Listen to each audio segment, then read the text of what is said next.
Welcome to the business of being healthy, where we are passionate about treating our health as good as we treat our wealth. Shelly Bryan here, and I am obsessed with sharing real life experiences and wisdom to help save you time, heartache, and money as you continue to grow personally and professionally. Twice a week, we push aside that BS to take massive intentional action. And I promise by tuning in, you will receive the straightforward talk you've been waiting for, filled with actionable steps that will inspire you to achieve the health and wealth you desire while you are building your empire.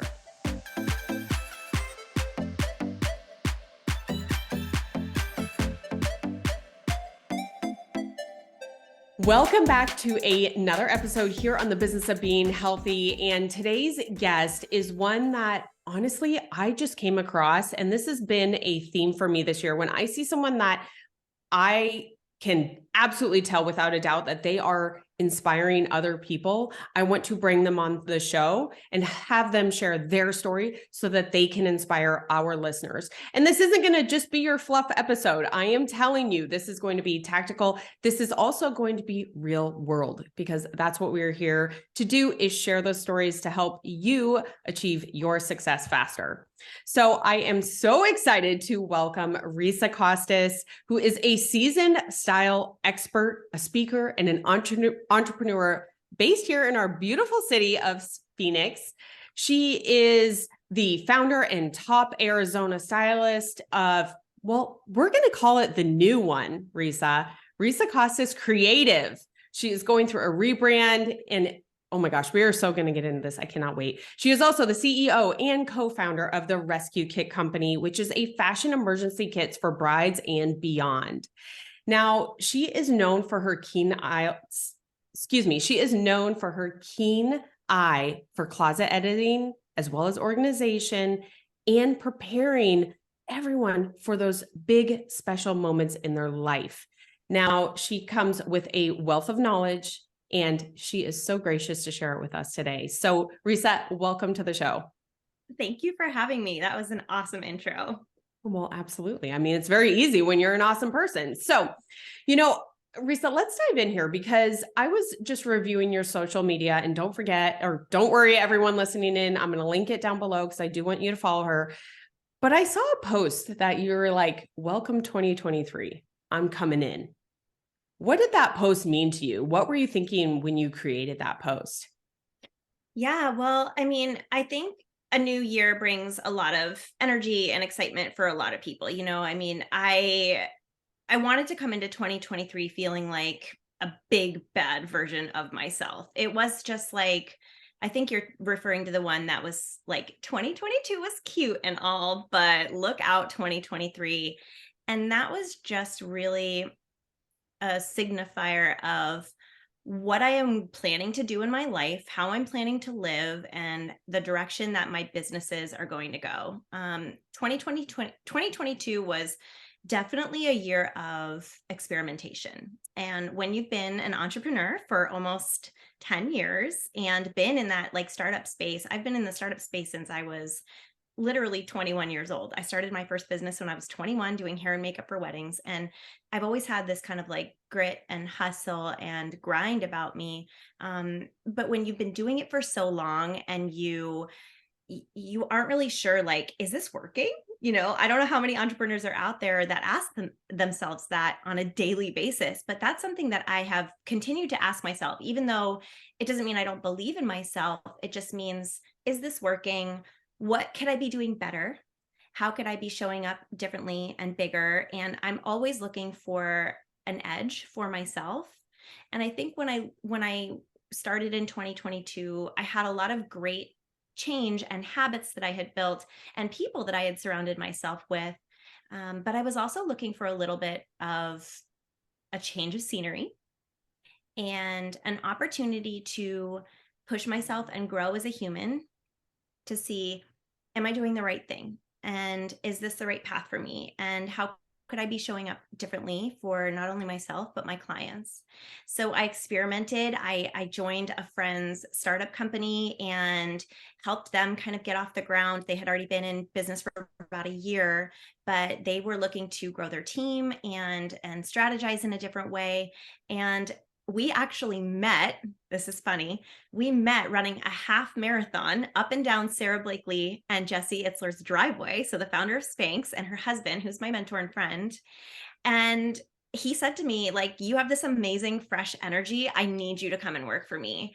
And it was at a point in, halfway through the year, was exactly a year ago, a couple days ago, which is so funny. They're doing that same event this year right now. It's happening literally this weekend. So funny timing on this story. But it was halfway through the year, and I really thought to myself, I've been styling for a really long time. I'm coming up on 10 years as a business owner, as a stylist. And I thought now might be a great time to see, should I be investing in other businesses? Should I change course?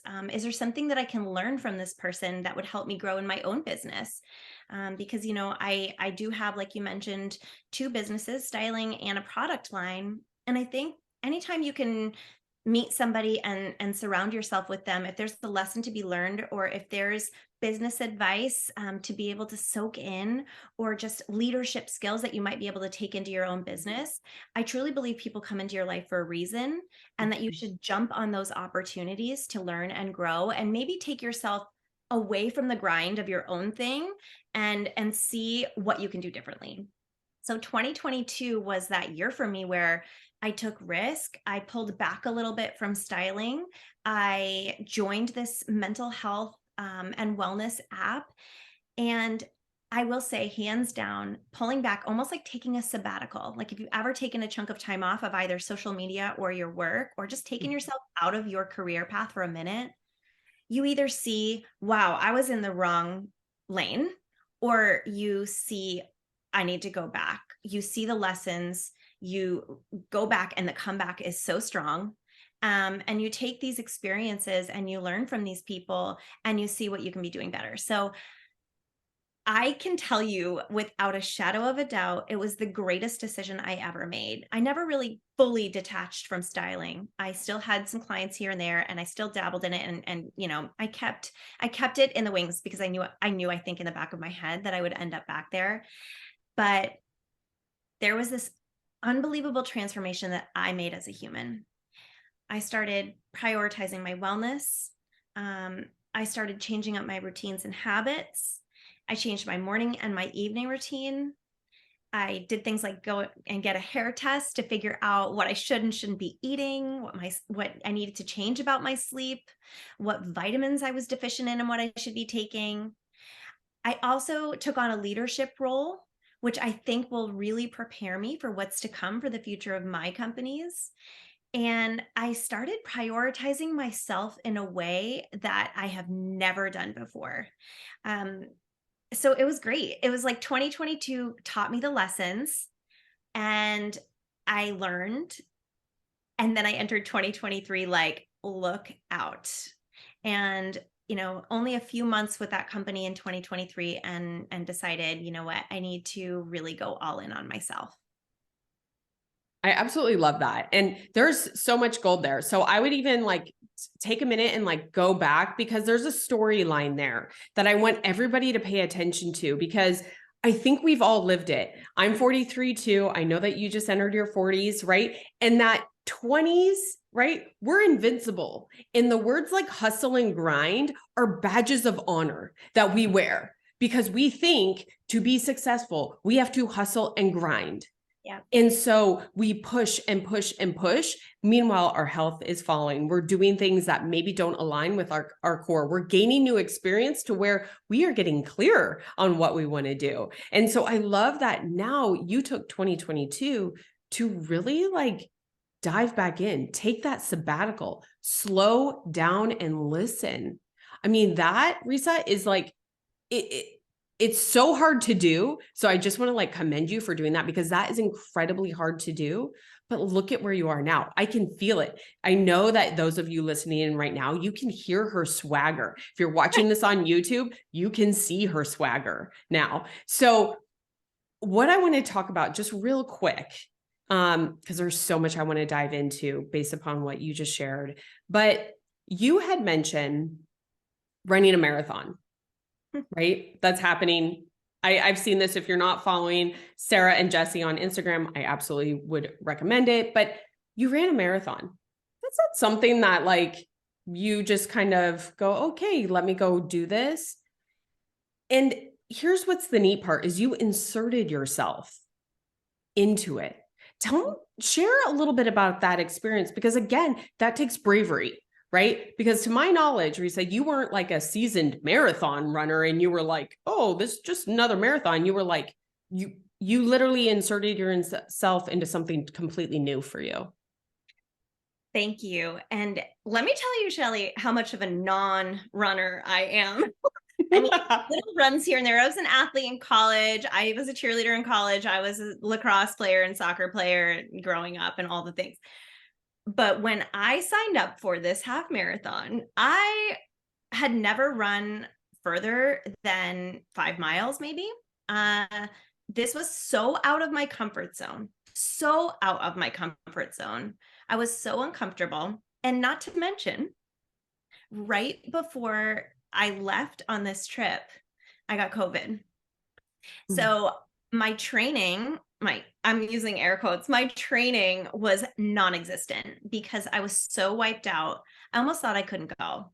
And that would have been the most heartbreaking thing in the world. I would have walked there if I could have, just because I was so ready to be in the room and on that hill with people. And so I will take you back to the beginning of how I even like found out about this and why I even showed up there. And that's all part of that 2022 growth and getting uncomfortable and surrounding yourself with the right people, doing things that scare the crap out of you, trying something completely new. And if you're not doing that in your personal life, I'll just say this, you're never going to excel in your business life. So when you can get uncomfortable, even if it's just going to the grocery store, if you have anxiety around going to the grocery store, like whatever it is that you can do, that's a baby step toward getting super uncomfortable and feeling that feeling of fear and pushing yourself. I highly recommend it, because I've never after that, like I anything that I've wanted to try, and I'm not even going to say after that. I am going to go ahead and say this has been a quality of me for a very long time. I don't hem and haw about things. I don't go down the rabbit hole about what could happen to me or how I could get hurt, which I did. But I just do it. I do it without fear. I do it. I sign up, I show up, I go, and then I figure the rest out later. And every time I've done that, it's paid off in full. But when the pandemic hit, I saw on Sarah Blakely's stories, I saw her post a post about her husband, and he was carrying around this oversized calendar and like ranting and raving about how he kept he used to carry around like one of those teacher calendars that sits on the desk that's so huge and takes up the size of the desk, and fill in his days of what he had on his agenda. And one of his life philosophies is putting things on your calendar that are your things before other people's plans for you. So i.e. meetings or coffees or things that don't serve you and your personal life, that take up your time, that come before you. So his life philosophy is to put your own things on the calendar first and then schedule around that. So making sure that you prioritize yourself, because when you start to prioritize yourself first, you're better for those around you. So I was watching one of Sarah's stories, because who in the world does not follow Sarah Blakely if you're a female entrepreneur? I mean, I don't even know if we would understand each other if you don't. And Absolutely. I saw Jesse on her stories, and I sort of felt this like kindred spirit to him. I love his excitement, his enthusiasm. I'm sort of unapologetically enthusiastic and excitable, and I'm sure it annoys a lot of people, but I just get excited about everything. And I saw that spirit in Jesse, and I was like, okay, who is this guy? What's his story? I need to know whatever this calendar is, I'm just going to buy it. I was like, I don't even know who he is, but I made the purchase. He was just about to launch. It was called the Big Ass Calendar. And around this calendar, he launched the Big Ass Calendar Club. And it was sort of like an online a virtual mentorship program that came along with the calendar. And it was all of Jesse's life principles for living his most fulfilled and excitable and jam-packed life. And he lives by filling your day and packing it to the brim, and never being too tired for the people that you love, but also prioritizing yourself. So whatever he was selling, I was buying. And I didn't really have a lot of money coming in because there was no business to be had at that time. So I just remember like feeling uncomfortable about the purchase, even though it wasn't thousands of dollars like a lot of masterminds or mentorship programs. But I was bought in because what he was talking about spoke to my soul.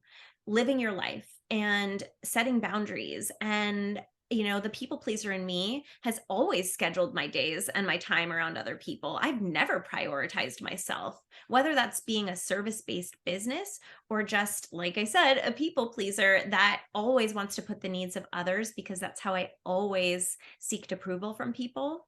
And that goes way back. But I just realized like this might be the key to my freedom. This might be something to occupy my time in a really healthy way in the pandemic, when we were all wondering what we were going to do with ourselves and going down the rabbit hole of like, is my life meaningful?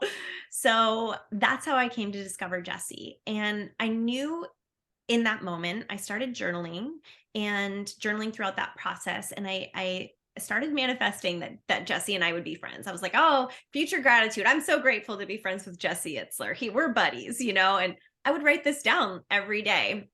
So we did have some communication throughout the year. And I remember he brought me into one of his webinars. So I got to be like on the big screen with him in front of the entire calendar club.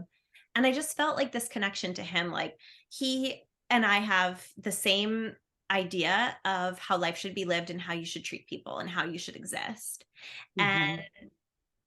about a year later, so 2022 now, at this time, about a month before this, he, or I guess, yeah, maybe 2 months before this, because he was coming to Arizona to run and race in an Ultraman marathon. And an Ultraman is a swim, a bike, and a run. And it's like a 171-mile bike. I could be getting these numbers wrong. 52-mile run and a 6-mile swim. And he announced it to our group that that was his big thing that he was putting on the calendar for the year. He calls it a misogi, the one big thing that changes the trajectory of your year, that changes the other 364 days and how you view the year. And as soon as he announced that, I was like, well, if he's coming to Arizona, we are definitely going to meet in person. I've been manifesting this. And I reached out to him. I just remember like right when he kind of announced, it was very nonchalant the way he announced it, but I listened and I heard it. And I DM'd him. I basically voice noted him and was like, hey, like we were friends. I don't even know where I got this idea. I just was like, you know what? I think I'm just going to offer to pick him up from the airport and see what he says. I remember calling my sister and I was like, I think I'm going to do this. She's like, do it. So I DM'd him. I voice noted him and was like, hey, so I know you're coming to Arizona soon for your race. So, I'd love to pick you up, in my what did I call it? I don't even know, my Ford Explorer Sport. I was like, I'll be your chauffeur for the weekend. I will come bearing bananas, get you groceries, whatever you need, pick you up, just like whatever you need. So let me know if you need a ride, and he only knew me from Instagram. He really didn't have any like knowledge of who I was. And I just remember him writing back, deal, circle back at the end of the month, just those words. And I was like, okay, I guess we're friends now. And that was it. I mean, it just happened just like that. And I don't know, I think sometimes when you catch people, it's all about timing, it's about delivery, it's about putting yourself out there. And Jesse has lived his life in, ripping up the playbook and not doing things normally. And that's, I think, again, another quality that I just love in him, because I have never done things the traditional route. So I ended up picking him up from the airport, box of bananas in my trunk and tons of groceries, and got to help him check into the Ultraman race. And they actually ended up giving me a binder with all the parking passes and the route that they were going to take. So I was able to, and I was planning on this anyway, but support him throughout the entire weekend. I made homemade signs for every day, and I was there either at the beginning of the race or the end of the race, or sometimes throughout, and just got to experience this really big moment with him up close and personal with his team. And I just remember thinking not about anything other than the ability to show up for somebody and what that can mean and what that can do in the blink of an eye for someone. Mhm. And we've been friends ever since. And now here we are a year later, and I've picked him up a couple times from the airport and got to see him off on his ride across the country this year. They just rode their bikes across the country, he and 9 friends and a whole crew. And it's really cool. It's one of those moments where you just, realize that you are only one phone call, one DM, one text, or, one conversation away from being in the presence of somebody who can change your life. Well, and Risa, one thing that I just want to point out, just as a listener in, and I don't know if our listeners caught this too, is that you're giving, as you should, he has 100% earned it, Jesse, a lot of credit, right? He has a truly don't give an F. I'm going to do what I want to do and be with my family and be with my loved ones and do that. And that is amazing. You are too. So that's one thing that I want you to also see. And those listening in, if you caught it, right? Like Risa made the phone call, right? She didn't let that inner voice stop her. She offered to pick up this very well-known billionaire at the airport. Like when you say that, you're like, I'm an idiot. He's not gonna do that. Why would he do that? Why would he do, who am I? Right? Like we can say to ourselves all of these things, but she just took action. So sometimes I just think that like one of the best things in that whole story that you shared is you just took action. Regardless of what the outcome was, you took action. And now you have this amazing, quirky, hilarious, crazy friend who I'm sure, and I love that you called him like a friend and a mentor. Like that is something that I think we can all like benefit from, is finding those people that do inspire us. And there was like no, and again, I hope everyone listening in caught this. There was no like, oh, he can do this for me, so I'm just gonna like do this. So like he's gonna feel obligated to help me. There was none of that. She just wanted to be around him. And that is like such a compliment. So Risa, I think that sometimes we can belabor and like think about stuff so much that it creates inaction, when in reality, I hope Risa's story just inspired you to take the action, right? That was so great. So thank you for sharing that. Now, one thing that you mentioned in that story, Risa, was talking about kind of what other people thought of you. Like, right, like how you were concerned about what other people thought of you in the past. And call it imposter syndrome, call it like what have you. We don't even really need to name it.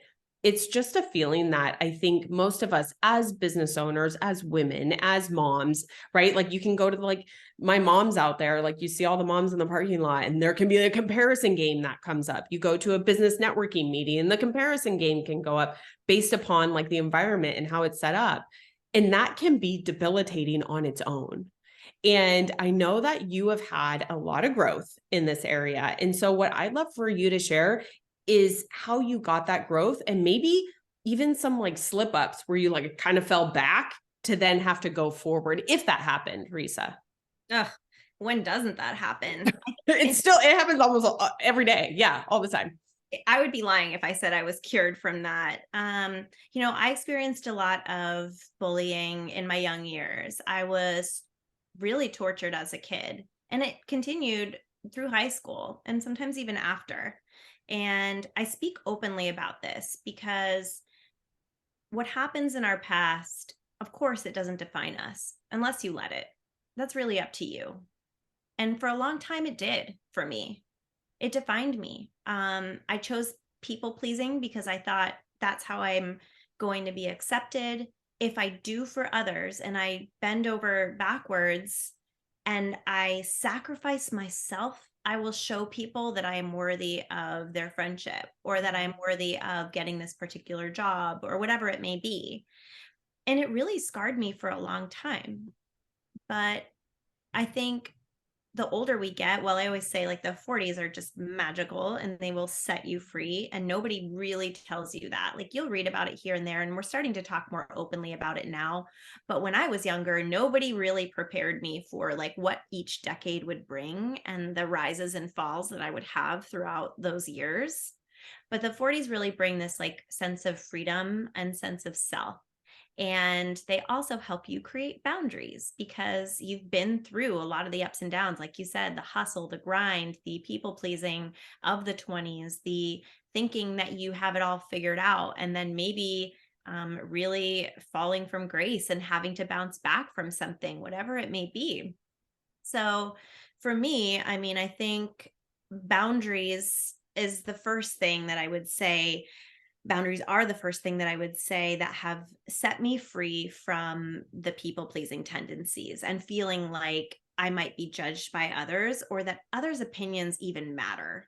I think when your business is rooted in taking care of people and being a service-based business, if you are a service-based business, I'm sure you'll be able to relate to this, but there is this like sense of identity that you have that is rooted in how others feel after you finish your service. And after you, like for me, when after I style them, like I can pick up on people's energy, and if they feel really good and if they're excited and happy, then I'm like, yeah, I did it. I'm so great. I'm the best. And then, sometimes you get these people that are not satisfied or not happy, or you feel like you haven't hit the mark, and it can be draining and exhausting, and it's really hard when you have a business that is dependent on how other people feel when they show up in the world. It's really difficult to separate yourself from that and create a boundary around like, well, I did the best job that I could, I showed up in the best way that I could for this person. If they aren't happy, either we're not a good fit, or there's still some confidence work that they need to do on their end, or maybe I didn't show up in my best way that day and I need to take accountability or responsibility for the fact that I missed the mark today, whatever that may be. But another thing I'll say is therapy. I mean, without somebody helping me see the why behind the what, I don't think that I would be here sitting here talking to you today, because therapy is a necessity in this life. I mean, I'm so glad that discussions of mental health and taking care of yourself and doing the mental work are so present in today's world, because they just weren't when I was in my 20s and 30s and starting in business. And I think it's vital to, like I said, being able to separate yourself from, the rabbit hole that you can go down of what other people think of you, and how you can stay small in a room when you think that everyone's eyes are on you, when really people aren't thinking about you that much. You'll hear that said a lot these days. Like, those people aren't thinking about you. They're probably thinking about their own insecurities, and it might reflect onto you, but you're not the thought in their head when they go home every night. Everyone is dealing with something. So the minute you can free yourself from that, I think that you can, you'll be able to survive day to day.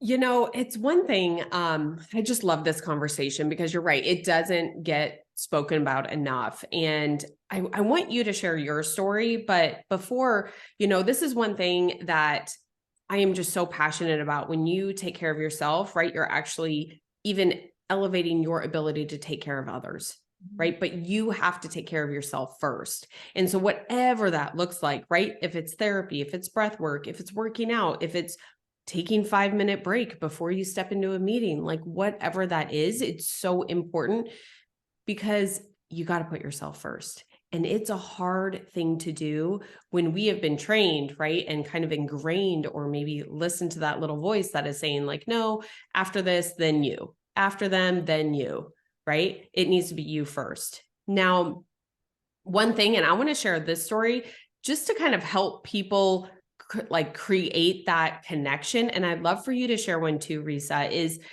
going to the gym can be very scary for people. I remember when it was scary for me because I'm like, I don't know what the heck I'm doing. I'm going in here. All these people look amazing. I start judging myself, right? If I'm judging them, I'm judging me. And as I've gotten more comfortable, as I just put in the reps, walk in the door again and again for over a decade now, I go in there and I can see the women that are in that position I used to be in, right? Like a little bit concerned, worried about themselves, and they typically don't stay long. And I want to tell everybody in there, like for me personally, when I'm in the gym, as if Risa, I don't know if you know this, so I'm actually blind in my left eye. When I go into the gym, I actually have to focus to use my left side of my body because my eye is not working. So I have to focus to do that. So when you think everyone is watching you in the gym, they have their own thing that they're dealing with. That's what I'm sharing this for, is I am so focused on making the left side of my body work because it doesn't naturally do it like the right side of my body. So everyone in there has something that they are working on that they aren't watching you. And that takes a little bit of time to get to. It takes a little bit of time to get comfortable. And so whatever you have, use that time, where whatever it looks like for you, use that time to focus on yourself. And so, Risa, with you, and, I know, well, I shouldn't know this. Actually, Risa, maybe you could share. When you're styling clients and you see someone that maybe hasn't put themselves first for a while, how would you help maybe encourage them to give it a try? Actually, I have a story about this and with a recent client, because about 80% of the people that I work with don't put themselves first. And I'm like a hairdresser. I hear a lot of these things first, and I hear all the behind the scenes. I'm in their closets with them in the most vulnerable and private space, typically in their home. And I was with a client recently. I obviously won't say her name. Yeah. And, we've been working together for about 5 years. And she broke down in her closet the other day and said, I don't know why I feel like I can buy anything I want in the world. And we've been working together for such a long time, and you always meet all of my needs. But every time I come into my closet, I feel like I don't like anything that I have. And there's no price tag too high for this person. They've worked really hard. And so she can go purchase whatever she wants. And it isn't about that. But what she was telling me was like, there's something else going on that is stopping me from wanting to show up for myself or wear any of these clothes. And you've taken all this time to put all these outfits together. And every time I go to get dressed, I feel disappointed. And then she further shared with me that somebody close to her in her life sort of made her feel like she didn't look very good every time she got dressed. And she would feel really good about the outfits. And then she would get a comment from the peanut gallery about how they didn't like something, or there was always some kind of criticism. And we got to the underlayer before we even got to work. It was like a therapy session, and it usually is. I am truly a style and confidence coach behind the scenes. And she shared with me that really hurts her feelings, and she doesn't know what to do about it, because it's not just something that you can brush off when somebody close to you isn't building you up, and it starts to wear on you. And I had to coach her in that moment, or I got to coach her, I should say, about setting boundaries and taking care of herself and speaking her own truth and creating the narrative that she wants in that scenario. And say to this person, I don't really want to hear your opinions about what I choose to wear because I dress for me. And I gave her some other talking points. And it was just this like moment where I felt like I would have never known this about this person.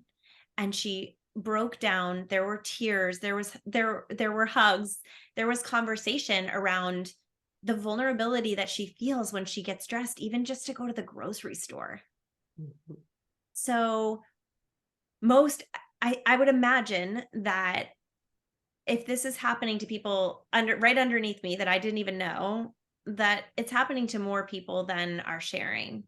And there's this fear around the judgment that we're going to face, or, how do I show up as the best version of myself? And I felt like it is my duty in that moment, and I have felt like this for a really long time, like it is my calling to remind women that we are so strong, we are so resilient, and we need to be our own advocate, and we don't dress for anyone other than ourselves.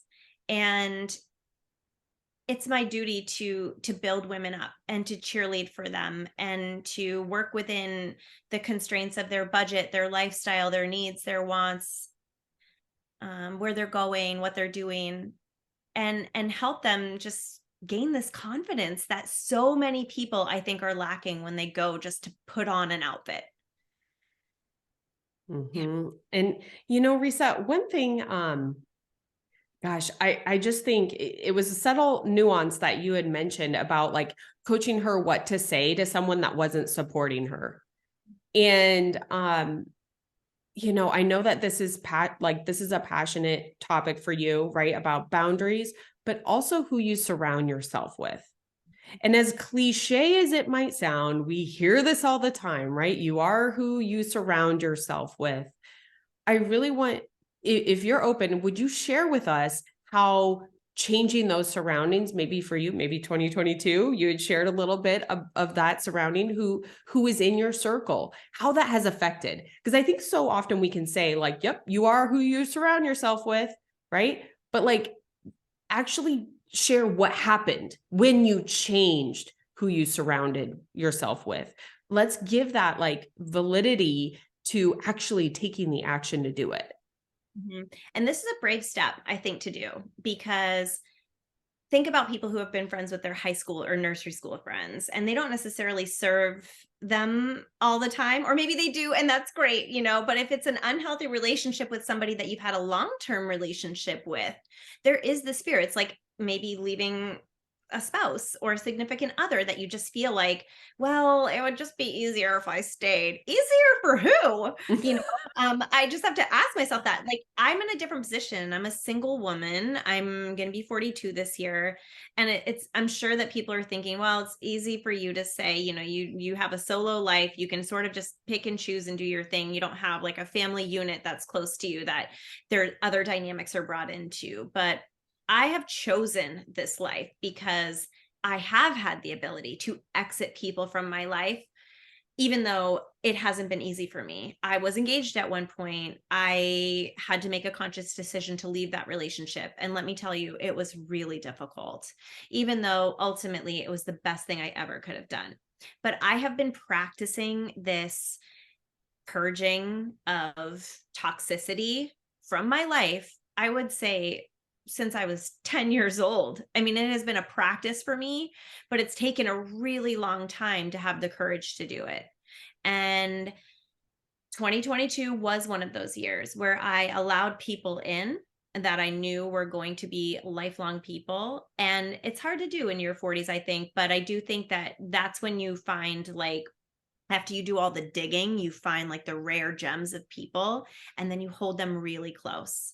Like, I'm not one of those people who has a ton of friends from my childhood. I didn't have a lot of close relationships from growing up, but I have a couple, and I've held on to them so tightly. But there are some stipulations, I think, that come with that, right? Like, there's this friendship clause that, I don't need to talk to you on the phone 55 million times. In fact, if you call me all the time, you might get muted for a while, because like we're all living our lives, and I like to have the freedom to know that my close friends will understand I don't have to talk to them all the time. You hear this a lot. This is not a new thing, but I literally have like a friendship clause with my friends, and it's like, I reserve the right to do the no plans rule, which I call it's, I have the right to cancel plans if my energy doesn't serve. I live by this. And my friends all know that. So like things are always penciled in unless they're a special event, which I had to RSVP to or whatever, or, it's something that I'm absolutely not missing. But if it's like a coffee or a dinner or a workout or things like that, if my energy isn't serving, or if I'm feeling off that day, or if I need to prioritize something else that feels like it takes precedence, I have this friendship clause with my friends, like the no plans plans, like you'll still love me anyway if I cancel on you. Love you. See Mhm. you next time. I can only be friends with people like that. And I can only be friends with people who know that we might not talk for 6 or 8 months, but I love you so much. And you are one of my closest people. And I know that we can depend on each other if we need each other in that moment. But I also know that that separation is healthy and it's okay. And I don't need somebody breathing down my neck every day and vice versa. So the reason I've been able to exit people so easily from my life is because I have set clear guidelines about what I will allow into my energetic sphere, if you will, and into my mindset and into my personal space and into my bubble. Like baby, this is your dance space, this is my dance space. Like I really honestly feel like if you are not exiting people from your life who are toxic and who are causing you stress, you're blocking, you're creating a blockage that could allow a healthier person to be in your life, or just for you to live a healthier life. Like you are creating a blockage whether you know it or not. So for every person that I was able to quietly exit from, it's not like it's this grand, like I'm breaking up with you as a friend, maybe we just quietly separated. And I think that person knew and I knew as well. Or maybe it was something a little bit more harsh or more direct, I should say, that was like, hey, here's what I need right now from the people that are closest to me. This is the season of business that I am in. I don't have capacity for coffees, lunches, hour-long phone calls. If that doesn't work for you, we might not be able to have the close relationship that you were hoping for. There's a really nice way to say it, but I made a conscious choice to put myself first over the last few years, and I believe that it makes me a better friend in the long run. I just think that it's such a powerful message. And I love like you kind of going through the process, because the thing is it's one thing to say it, it's another thing to do it. So seeing how you have been able to do it, but I think what I heard was that you were setting the boundaries for yourself, right? And so those boundaries really help make the decision for you very easy. And a lot of times it's their actions. We can't control anybody else but ourselves, right? So when you have those boundaries for you, you kind of almost naturally weed out the ones that aren't fruitful relationships for you, and you also welcome in those that are. That's the thing. I think we always talk about like kind of eliminating those people, but you also open up room so that you can have some of the most wonderful relationships and acquaintances and people into your life. But we only have so much time, we only have so much space and so much energy, to your point, that we can give to everybody. So I love that. Now, one of the things I know, and this is what I love about business and entrepreneurship, is you started with styling, but then you noticed something that was kind of missing, right? And it evolved to create this other company that you have now. So maybe if you could take us through, because your styling, I love that, like there is style and there is like that confidence coaching that you were talking about. It's all together. And that is so important. But what's so neat is you also recognized a need in the market. So share with us how the rescue kit came to be, and what is it? Yeah, thank you. Well, I'll take you back to 2007 when I was living in San Francisco and had had a couple of years in the fashion industry working for a small handbag and shoe company. And that was where I really got a taste of the startup industry. And I was working at a high level in my mid, like young 20s without a degree. So I got thrust into the fashion industry and learned all of the ins and outs of building a business. And it really gave me the bug. And even before that, when I moved to San Francisco from the Boston area, I was a hair and makeup artist for weddings. So I was self-taught, and I didn't even have a college degree till I turned 31. Got that here at ASU when I went back to school, but I sort of did things a little bit backwards. And it ended up being the greatest, I guess, like street smarts and school of hard knocks and school of entrepreneurism that I could have ever imagined. And I had no idea that that's where I would end up. But in 2007, when I was gearing up to move from San Francisco to New York City to take a PR job in the fashion industry, I was sitting around with my girlfriends that we all lived in this little like Melrose Place kind of complex in San Francisco in Nob Hill. It was the cutest little cottage area, and we all shared a little patio. And we were sort of doing a goodbye because I was moving, and they said to me like, well, what does the future hold? Like, what are you going to do? And I was like, well, I just sort of envisioned this one-stop shop company for weddings, and I didn't know what it would be at the time, but I had already like chosen my business name, Restyle Consulting, at the time, and I knew that I would do something with that. But originally I thought it would be this one-stop shop for weddings, maybe this building where you could get everything that you needed for your wedding booked and designed and built all in one place. And if anyone ever wants to start that business, I have the full business plan ready to go for you. But anyway, I thought, weddings make me so happy. The finished look, like why I never made it as a hair and makeup artist is because I really didn't want to cut and color hair, and doing people's makeup on their wedding day really stressed me out. That's a lot of pressure.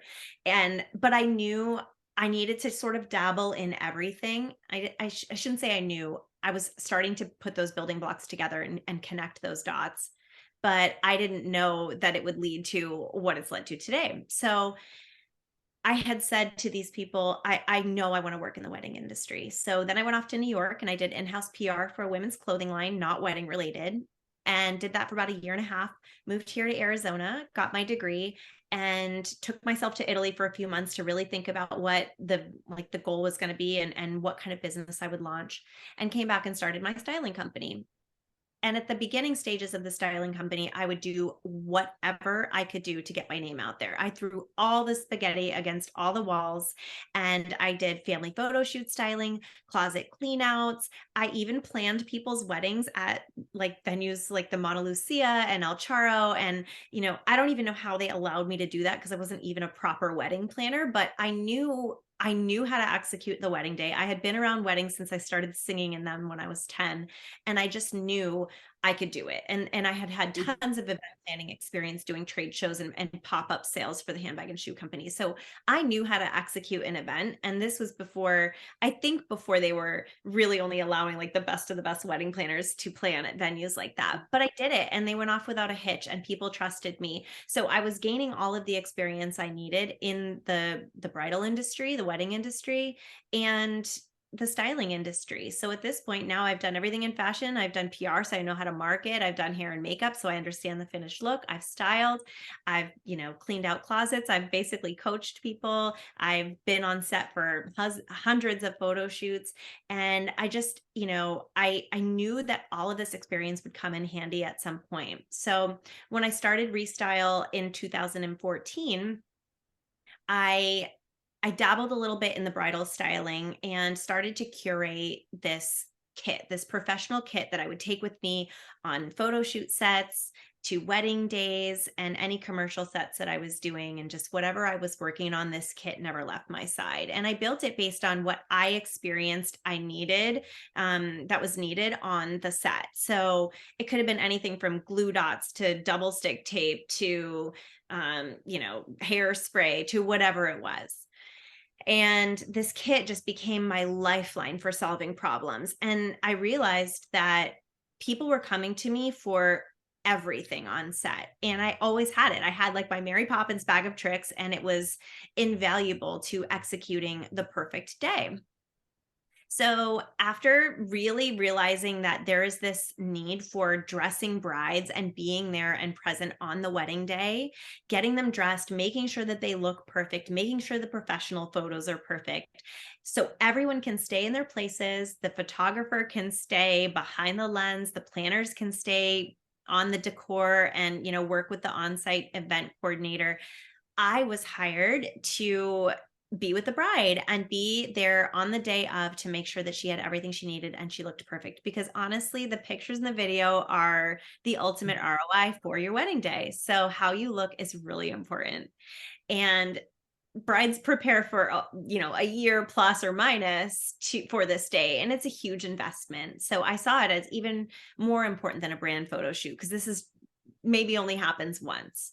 And it wasn't until I would say like 2018 or so that I was on location for a wedding day, and I was hired by the photographer to just be there for the bride, and people weren't really booking me yet. They didn't quite understand this level of service. They weren't really sure if they should pay the price to have me there. So photographers were hiring me, and in exchange for being there, they would give me the photos for my website. So I was at I was at Mountain Shadows working a wedding, and I'll never forget hearing my name screamed from down the hall as they were walking out for first look, and I was collecting all of my stuff from the bridal suite.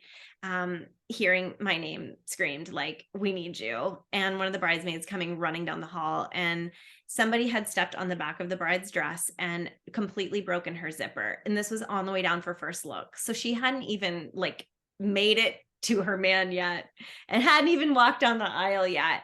And I luckily had my kit on me and was able to sew her into her dress and super glue the lace. I mean, this poor girl, it was 105 degrees. She had, tears had just ruined all of her makeup. She had to have her makeup touched up. This poor girl, it was awful. And it was in that moment where I realized, had I not been here and had, some kind of sewing skill and known what to do in the event of an emergency, literally, this bride she told me, she's like, "I would not have walked down the aisle had you not been here. Like I think I would have canceled my wedding." Like that was how, I mean, I'm sure she wouldn't have, but that's what she said to me. So I knew in this moment that I needed to make a consumer product that could be a stand-in stylist if I wasn't there, because not only can I not be at every wedding, but maybe not everyone can afford me. And a product like this just does not exist in the marketplace. And what comes along with this product is my brain. We lovingly call it my brain in a bag, because it's the tips, the tricks, the ideas, the different ways to use things, how to store things, how to reuse things, and how to save the day. I mean, when I tell you save the day, we have a perfect return. We've never had somebody say, "I want to return this product." We've had so many amazing glowing reviews, and all we get is just this positive feedback about how their day went off without a hitch because of the rescue kit company. And it's literally the entire culmination of my life: the people pleasing, the hard work, the random jobs, the moving cross country, like everything that I have built and lived and experienced, and every ounce of who I am goes into this product. It's so great. And I love that you shared that story with us, because that is what I think is so incredibly powerful, is when things come from need. And the name Rescue Kit could not be any more perfect, right? Yeah. Rescue Kit, here to save the day. So, I mean, I absolutely love this. If you're watching this on YouTube, you can see it behind Risa. And I am going to also link everything into our show notes. But Risa, you were so kind to offer two offers to our listeners. Can you share with us what those are? And again, these will all be linked down below. Yes. So you can head to the rescuekitco.com and purchase any product on our site using the code Shelly with one L. So SHELEY to get 15% off of anything on the Rescue Kit Company site. And then of course I had to offer a styling discount as well. So I offer a 90-minute coaching session where we can do guided shopping on screen share. You can try things on for me and I can tell you how to style it with what you already own. Any way that you want to use that time. It's a 90-minute high-level coaching session with me. I can actually help you clean out your closet virtually. We're really fast. I mean, anything can be done in the styling industry now virtually. So I'd love to offer $100 off that service using the same code SHELEY.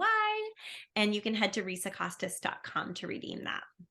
That is seriously incredibly kind, not expected, but so valuable. And the rescue kit, I feel like while it's for like weddings, I feel like it's like almost for like moms too, like business owners, right? You're walking in to like close a huge deal and your skirt rips or your pantyhose, or I mean, who wears pantyhose anymore? Let's retract that comment. But like your skirt rips or your heel breaks on your shoe or something, right, is going to happen. I feel like this rescue kit could be there. So I am definitely going to dive in. I want to know, and it lists everything on the site, right? Like that's within it. Yes. So we also have the photo shoot kit, which we gear toward influencers or media professionals. But honestly, I just sent one to actually Jesse's private chef, Leslie. She is always on the road, and I sent her a photo shoot kit just because she's in and out of hotel rooms all the time. She's always on the road. She does a lot of Instagram reels and videos. So you just never know when you're going to need any of this stuff. But the photo shoot kit would suffice for anyone who gets dressed. And you can also buy things on our Founders Faves page. It's anything a la carte that you might want to, if you want to build your own kit. But, the photo shoot kit would absolutely suffice. In the pandemic, we had to pivot because weddings were on hold and we launched 3 months before the pandemic. So imagine that we launched like this inside of Saks Fifth Avenue, inside like a traveling store in store concept called Presentour. And it was just a pop-up store in store concept inside of Saks, but it was a great way for us to debut our product. And then 3 months later, the pandemic hit. So we pivoted and launched the closet kit and some event kits and things like that. But what we realized, when you cast your net too wide, you just really can't capture your audience in the way that you want to when you have like a signature product that you become known for. So we only have a few concentrated kits in our what we call I Do Rescue collection, so our bridal collection. And then we also have the photo shoot kit. So that serves the purpose for anyone who's ever in front of the camera, ever on stage, ever going to a wedding as a guest, ever hosting an event, going to a conference, like you said, a big meeting, whatever it may be. I mean, if you haven't stained your shirt with your coffee, I don't know if I understand you. So true. So true. I wore a white like blazer to an event, and like the whole time I was like, it's like attracting something. I survived the day, but I would have had a little bit like ease, like if I had known that I could have had the kit in its place. So peace of mind, Shelly. I know that's what it is. It's the peace of mind. Well, and it's just with the kids, they just come by me and I'm like, oh, what is going to be on me, or the dogs or the horses? Like it's always something. But Risa, I just want to, thank you so much for joining, pouring your heart into this conversation, because while you might see like, oh, this conversation is going to be all about styling. No, this is like about life.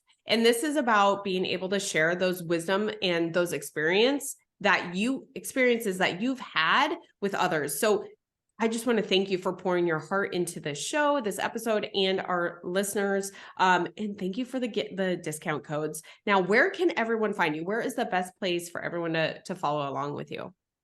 Well, thank you so much for having me, first of all, and for creating a safe space for me to share openly. So, and just having this platform for women to speak on is so wonderful. So thank you so much. I'm so glad you found me. Absolutely.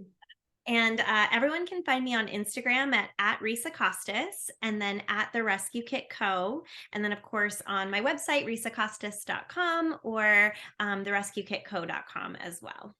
I love it. I love it. Well, thank you again. And I just cannot wait to I'm gonna dive into that some of those kits because I feel like I need one for the peace of mind. But your value today was just so, so amazing. So thank you. And everyone tuning in, make sure that you follow along, use those discount codes while they are there. Let's do it. And don't forget, we are dropping episodes twice a week.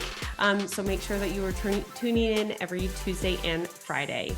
All right, until next time.